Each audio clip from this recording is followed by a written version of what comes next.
They say fear is a learned response, something we acquire over time through experience. But there are certain fears that don't fit that idea. Fears that appear without warning, without anything happening to justify them. One of them is the fear of spiders.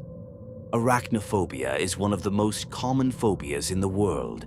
People who have never been bitten, who have never been in real danger, and yet still feel an immediate, almost automatic reaction.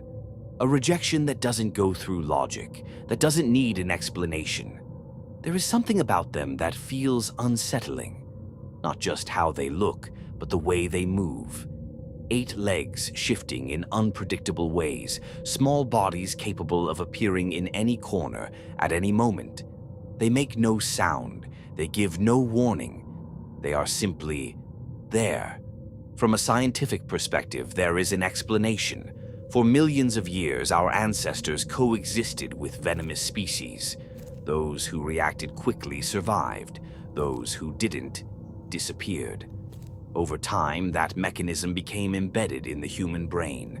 A silent alert, always active. But that explanation doesn't solve everything, because the fear persists even in places where spiders pose no real threat, even when we know most of them are harmless, even when logic tells us there is no danger. So why do we still react? Some studies suggest that the human brain detects certain shapes almost instantly, patterns that are recognized before we can consciously process them, as if there were an older part of us, one that doesn't think, it simply reacts. And maybe the problem isn't what they do, but what they represent. Something that doesn't move the way it should, something that doesn't fully fit into what we consider natural, something that, even slightly, breaks the rules of the familiar.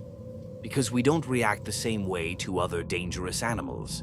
Some can be more lethal, but they don't trigger that same immediate discomfort, that visceral rejection. A spider doesn't need to be big. It doesn't need to attack. Its mere presence is enough. And maybe that's where the fissure is. Maybe it's not just a survival instinct. Maybe it's recognition.